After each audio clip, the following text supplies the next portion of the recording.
subscribe, like, comment, and hit the notification Hey bell. friends, how are y'all? I am here today and I'm gonna do my Q&A. I had asked for some questions and I received I think like 7 or 8 and I wrote them all down. You know, since I film on my phone, I can't like look at the questions, so I wrote them down really quickly and I'm just gonna go over them in the order I received them. And then after that, I'm just gonna give a little life update because I know I've said in several of my videos here lately, like how hectic my life's been and everything just hasn't been going that smooth. So, and this is my first time doing this sort of video, so hopefully I don't fumble my words too bad. But first of all, the first comment was, how did you and your husband meet each other? And my husband and I, we've been married now, April would have been 11 years. And we met playing kickball, actually. I had just moved to the Dallas area, and one of my friends, she knew someone that played in the like co-ed kickball league. It's actually really big here in Dallas. There's a lot of different leagues that play on different nights. It's a lot of people. And you go and play kickball, and then afterwards there's like a host bar and everyone goes to the bar. And so I played on the Tuesday night league and I met my husband that way. I didn't actually end up meeting him like on the field. I met him at a bar afterwards. You know, you meet a lot of people that way, and we're still friends with a whole bunch of people from kickball. So if you're new to an area, I highly recommend joining something like that. And I'm not like an athletic person either, so you don't have to be really into sports. Here comes my dog. Hi, Ash. Mom is feeling. Can you go lay down? Can you go lay down, please? Go lay down. Sorry about that. So that's how my husband and I met. My next question is, who is your favorite cousin and why? I wonder. Let me think about this one. Okay. Hi, Sarah. How are you? Obviously, it's you. And why? I would say, hey, you're supporting this channel. I don't think any of my other cousins are. Oh, I can't say that. Hi, Starling, your sister. But obviously you and I get along great. We have a lot of the same hobbies. I like your personality and we laugh a lot. So, and you need to come visit me soon. Let me get this damn dog out of the way. Okay, my dogs are laying in front of me, so hopefully they'll stay still a little while longer. Okay, third question is, I have a problem with binging, and once I start, it's hard to get back on track. And then the question is, do you binge eat and how do you handle it? Well, I have never had an issue with binge eating, and in general, I'm not even an emotional eater. My weight kind of was brought on just with time and maybe poor decisions with what I was eating and perhaps drinking. But so I can't really give any advice on how to handle it, sadly. But I do know I watched Nikki Gets Fit, and recently I saw a thumbnail she put up specifically how she handles binge eating. And so if you haven't saw that video, I'm sure it'll help you out. I'll link it in the description for you. I haven't personally watched it because it doesn't really pertain to me, but I know her videos are great in general, so I'm sure it'll have a lot of great advice. So head over to that direction. And then question 4, when you make your muffins, do you use the ingredients on the cake box? And that is no. When I use any type of box mix for desserts, the brownie mix, the cake mixes, or anything, I never add the oil. I didn't used to add the eggs when Weight Watchers had the color plans and you had to count eggs. But now that eggs are free, I always add whatever eggs it calls for. But in replace of the oil, I either do one of two things. I either add unsweetened applesauce or I add bananas, like overripe bananas. And it depends on what I'm making, which one I use. And there's no set amount I do either. I just look at it for the consistency, you know, like I pretty much know what a brownie consistency is and a muffin consistency. So if I add one banana, it doesn't seem like the right consistency, I may add another. And I may also add a splash of water just to loosen it up. I've also added crushed pineapple, but in that instance, I also added applesauce. Those cake mixes are really forgiving, so just try it out. Like I said, you can really add anything you want. My 5th question is, what are your hobbies outside of your channel content? I would say my main hobby is crafting. specifically paper crafting. I've been a huge scrapbooker since I was young. Sadly, now I don't have that much time to do it, but I do still enjoy doing it. And I've gotten more into decorative planning in the last probably 7-8 years. I find that it's still creative like the scrapbooking, but it's not as time consuming, and I can do it like on a weekly basis. The other thing I've gotten into is gardening slightly. I'm by no means an expert. I just dabble, but I do enjoy it. And when I say gardening, I am talking about like my flower beds, doing my landscaping, but then also I have a fruit and vegetable garden that I like to grow stuff into. I don't get very much return. I'm always like watching other channels to try to get tips and tricks there. So those are the main hobbies, and I don't sadly have time for many other hobbies. My work keeps me pretty busy, and especially now that I picked up this YouTube channel, it's a lot of work. It takes some time. Working out is one I'm trying. I don't know if I consider it a hobby because I'm not like one of those people that are like, yeah, let's go work out, but I'm really making it a priority, so we can call it a hobby, right? My health and wellness overall. Okay, the next question is, have you ever done calorie counting? Do you prefer WW over that in macros? Okay, so before WW, before like 2021 when I first started WW, I think I tried to count calories maybe in like 2015 or 16 when I first started gaining weight, but I would say I never did like even a week strictly, you know, so I don't really think that's fair to say I did it back then. However, when WW changed from the color plans to the personal points, that didn't work for me at all, and I stopped and I did go to calorie counting. I did not lose any weight calorie counting at all. So when WW switched more or less back to, I think it was called freestyle previously, but the current plan that WW is, I much prefer it over calorie counting. The problem I have with calorie counting, and I have a video that's calories versus WW points, is WW forces you to eat great healthy foods. I mean, they say there's flexibility and you can eat what you want in moderation, but really and truly, if it's sugar, high fats, it makes the points so high that you will be eating so few calories a day that you'll be starving. So I get why some people get frustrated with WW, because if you eat unhealthy, you're eating low calorie, high point, right? So I've tried to realize WW's trying to make me make the healthier decisions, so I try to stick by that. For a while there, when I was kind of like tired of WW, what I would do is be like, okay, WW says this 100 calorie snack bar is 8 points. And I'd be like, well, it's only 100 calories. I'm just going to call it 4 points. But I don't do that anymore. I'm just take WW for the points it is. And, you know, sometimes it seems ridiculous to me, but I know why they do it. And I did have success doing WW. So as far as counting macros, I've never done that. That just seems really overwhelming to me. I don't know. The only thing I've thought about maybe doing instead of WW is low carb, and that way I'm only looking at carb, not calories, not sugars, nothing. But I haven't made that decision. Right now I'm set to maintenance. I've been set to maintenance since January. However, I did that because I was trying to build lean muscle, and I knew that my weight would probably go up during this time period. But it's up to the point now that I'm back uncomfortable at my weight. I don't know if y'all been able to tell on my videos, but I've definitely gained about 15 pounds this year. And everyone tells me trust the process about building muscle, but I can't decide if I'm gonna finish out the year or I haven't decided if I'm gonna finish out this year on WW in weight loss mode, like go back to weight loss mode, or if I'm just gonna stick it out for one whole year in maintenance. I don't know.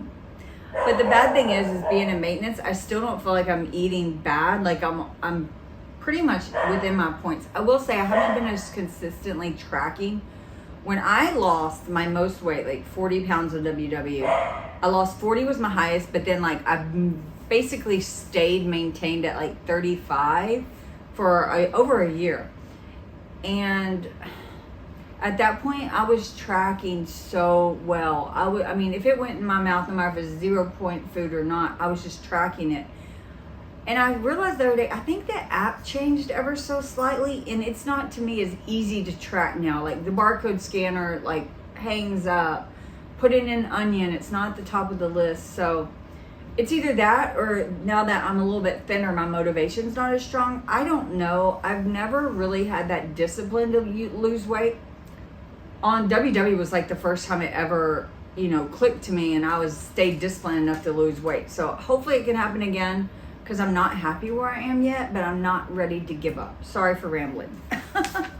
Okay, and the 7th question was, I'm curious about your career. I'm assuming it's in healthcare, but wondering about scheduling and stress. Those are the hardest things to manage for me when it comes to work in WW. And you're correct, I am in healthcare. I am the lab manager of an inborn error metabolism laboratory.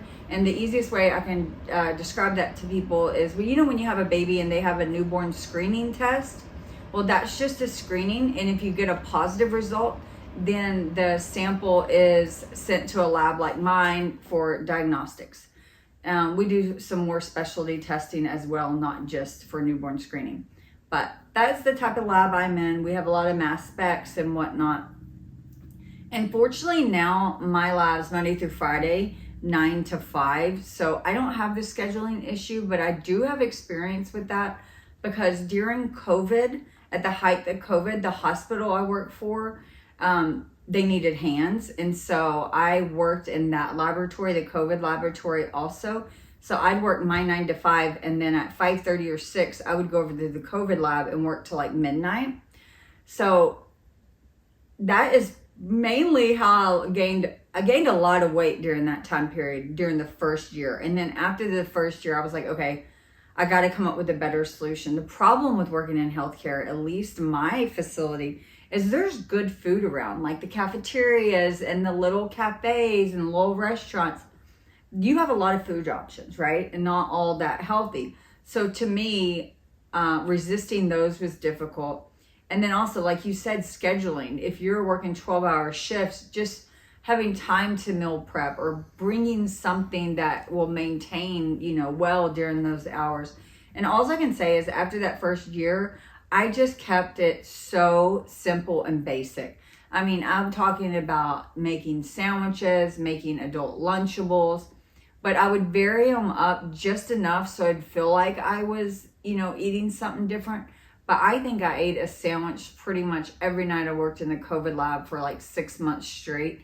Did I enjoy it? No, but it is what it is. I think at the beginning, I even would leave my credit card, like not take it to in lab with me, because I wouldn't walk to the parking garage to get my credit card, to go get a cafeteria food.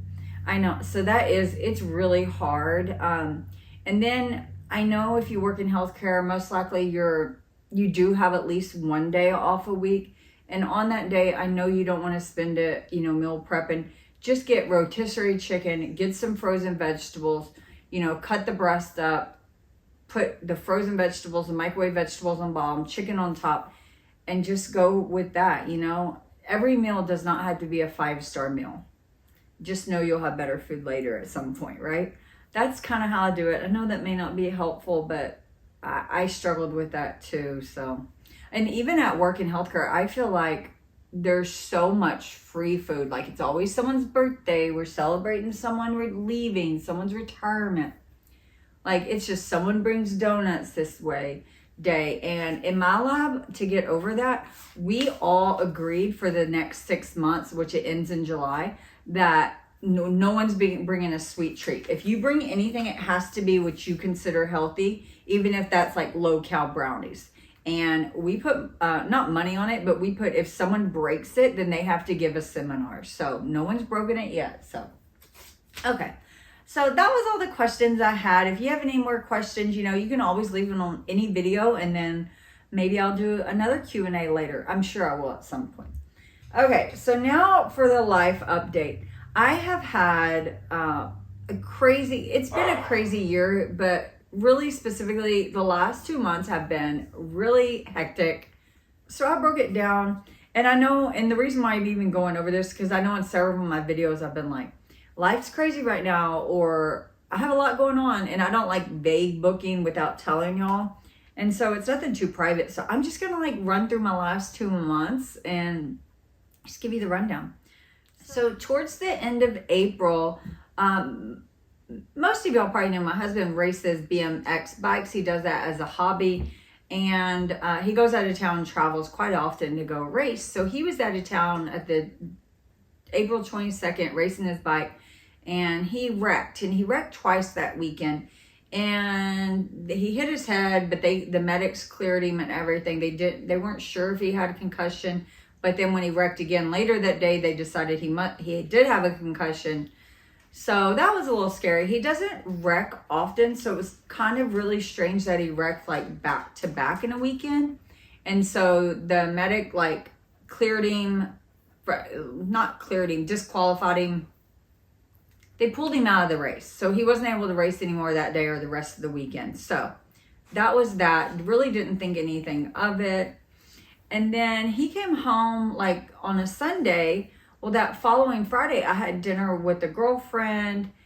And for some reason, I was really sick that night and the whole next week. I just didn't feel like myself. I don't know if it was high anxiety or maybe I ate something bad, but I just felt real shaky, real nauseous. So I had a horrible week the first week after his return. And then that next week, my husband went out of town again to go race his bicycle again.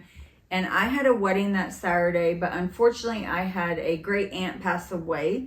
So my mom and dad actually ended up coming up to me, and my dad and I were going to go to the funeral together. So like I said, my husband was out of town. He was in Oklahoma. My parents are here. And on Saturday, my dad and I, we get ready. We're about 30 minutes from my house, heading to the funeral, which is about 2 hours away from my house. And I get a call from a friend at the BMX track that my husband wrecked again. And it was really bad. Like I don't want to go into too much detail, but he was unconscious for an extended period of time. They weren't sure if he was seizing. Just, really bad. And we were on speakerphone in my car. So my dad was like, turn around. The last thing he wanted me to do was get farther from my house in case we needed to go to Oklahoma. So sadly, I missed the wedding I was supposed to go to that day because of a funeral. I missed the funeral because of my husband's wreck.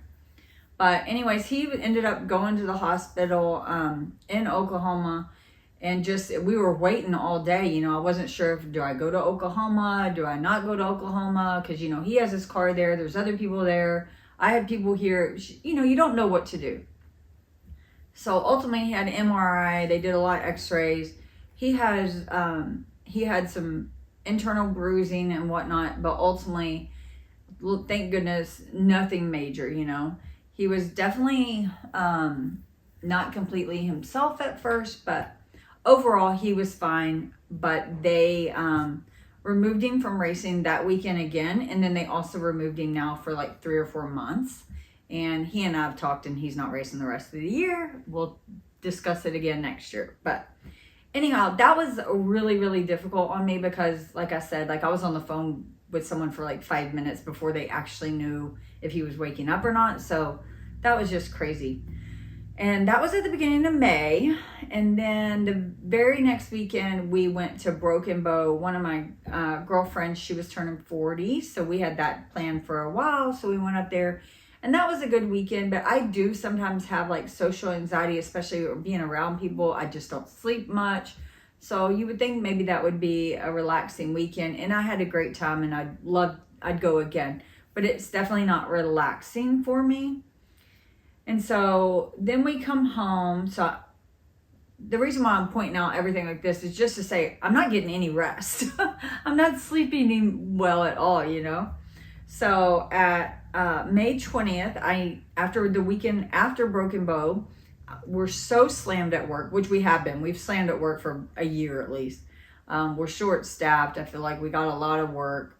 Equipment's getting older. So stuff's breaking. It's always putting out fires at work, but I'm kind of used to that. So anyhow, I was having to go into work on a Saturday, which is not typical. And I was going, and all of a sudden my car just would not go, and my check engine light came on. My check engine light has never come on in that car. So sure enough, I pulled over, and it was given some code about a knock sensor. And then I called the dealership, and they couldn't get me an appointment for 3 weeks. So we ultimately found another mechanic that said he would look at the car. So we luckily were able to drive my car to his house. He didn't think it was anything major. He thought it was a sensor issue. So we decided, yeah, go ahead and fix the car. You know, it was like $500. We're like, okay. So for the next and that day, the day my car broke down, I was supposed to be going to a graduation after work. So I missed the graduation. And missing all these important events like gives me even more anxiety, because I'm not the type of person to not show up to important events like that for people. So anyhow, that's just like adding to my anxiousness. So we tell the mechanic, yeah, fix the car. He thinks it'll be ready in a week. And I'm like, I told my husband that's probably not going to happen. It's just like a backyard mechanic. I was like, yeah, I don't really trust that. I ended up being in a rental car for about 2 weeks. And the thing with the rental car is that means we didn't want to keep it the whole week. We just did it Monday through Friday to save some money. My husband goes to work really early, so he had to drop me off the rental place as soon as they opened. Then I'd sit there for like an hour because they were always, I don't know why. I guess they just don't have their stuff together. And then every Friday having to return it. So that in itself not only was expensive, but it was like hectic. So anyhow, we finally returned the rental car the second Friday for good. We weren't going to get another rental car. By that time, we had my car back. We had picked my car up Wednesday, but I didn't drive it because I already had the rental car. Well, the mechanic told Byron when he picked the car up that, yes, he replaced the sensor, but that doesn't seem to be the issue, that it seems to be an engine issue. And to drive my car gently, and it'd probably last like 3 to 6 months. So I was annoyed at that point that we paid the repairman. We paid 2 weeks of rentals, but what are you going to do? So anyways, I still had a rental car until Friday. So I didn't drive the car. And then on Sunday, my husband was like, okay, we need to drive your car so you can get used to driving it easy. So we ran to the coffee shop. And by the time we were coming home from the coffee shop, the car wouldn't go. So it didn't even last to one trip to the coffee shop. The whole engine seized up. Luckily, my husband was able to push it home or whatever. That was on a Sunday afternoon. And we had already tried a car shop that weekend just in case we needed to buy a new car. And the car I was wanting, we couldn't find. I just didn't want to settle on a car, because, you know, it's a lot of money to buy something you don't want. So ultimately, my parents, who live quite a ways away from me, they have an extra car. And I didn't want to keep paying for rental cars because I didn't know how long it was going to take me to get a car. At that point, we thought I may wait till the 2024s come out. So on Sunday, like at 3 o'clock, we head to my parents, and it's like a 9-hour round trip. So we drove down there and picked up a car from them, so we didn't have to get rental cars no more. Thank goodness they let us borrow a car. So, you know, that's a lot on a Sunday, especially for me. I'm someone that gets like Sunday scaries and just needs to chillax on a Sunday. But that didn't get to happen that Sunday. And that was on like June 4th. Well, that week was also my birthday week, which is no big deal. But then my husband got put on nights, which is super rare from him.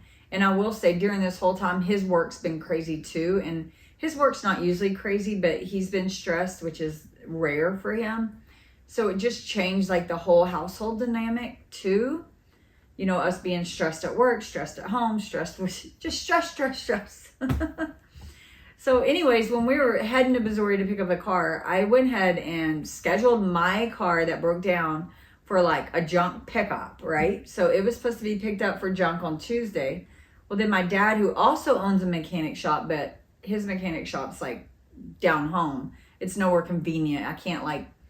I'm not going to tow my car that far. You know, you get what I'm saying. It just wouldn't be smart. So anyways, he called me and was like, hey, your car has major engine issues. It's a Kia. And apparently Kia on Hyundais of something years, Kia was sued, and they didn't call it a recall. They called it like an improvement plan or something. So sure enough, I called Kia. I called the Kia dealership and they were like, as long as you've done your oil change, we can get it warranted. And I said, well, I bring it to you all. I don't have all my records. Can I come get a copy of my records? I don't want to pay the tow truck and then pay y'all the diagnostic fee just for you to say, oh, you missed 200 miles on a oil change, you know? And he was like, oh no, as long as you're 7,500 miles and I'm looking at it, you look good. Tow me your car. I said, cool. So I totally didn't trust that, but I was happy they said 7,500 miles. And so I came home, I got my manual, confirmed it was 7,500 miles, brought out all the paperwork I could and did the math, like mileage, out, in, when I got an oil change. And there was only one during 2020 that I couldn't find an oil receipt for. And I was like, I wouldn't have went that much. The gap was so much. I was like, I know I had an oil change. I'm just missing the paperwork. Maybe during 2020, they didn't like hand you a receipt because of COVID. I can't remember. Or maybe I was at home and my dad did it. So anyhow, I was comfortable towing it in. So I canceled the junk pickup. I had the car towed in, which that in itself was hectic because I had to like reschedule it several times. It was at the dealership for about a week. And then they called me and they were like, your car's a turbo, so it's not every 7,500 miles, it's every 5,000 miles. I said, that's not what my manual said. They said, well, that manual's for a generic Optima, not your turbo. We can't confirm that online. So now we have the factory, the corporate people involved to try to work this out. But regardless, I had a car broker that actually ended up finding the car that I wanted. So I bought a new car, which is not what we wanted to do because my husband's car is not paid for yet. We were wanting to like get out from under his, which he only owes a year, but we wanted to get out from under his before getting me a car. But at the end of the day, I wanted a car and that is it. So I got a brand new car. But it's currently June 18th. Things are maybe starting to calm down a little. So we shall see. I just got my car last Thursday. I'm super excited about it. Editing Brandy here. I also forgot to mention that I lost every file I've ever owned on my computer this week, including all my YouTube videos. I was in the middle of saving videos for a new series, my Bowl series, and I was about halfway done recording them, and sadly I lost pretty much everything. And then even worse than that is I have been saving my Caraway cooking unboxing videos and then my review videos. I was about like at a 6-month review. I planned to do my review around 9 months or so, and I lost all that footage too. So not only did I lose like the last 10 years of tax return documents, mortgage statements, not statements, but mortgage documents, I really did lose everything, and Apple cannot recover it. So that was also catastrophic and kept me up for many nights when I was just searching and searching for a fix, and sadly never found one. But back to the video now. And that is it, people. So I hope your last few months have been less hectic than mine. And I don't want to sound like a negative Nancy, but things have just been hard. Okay, bye friends.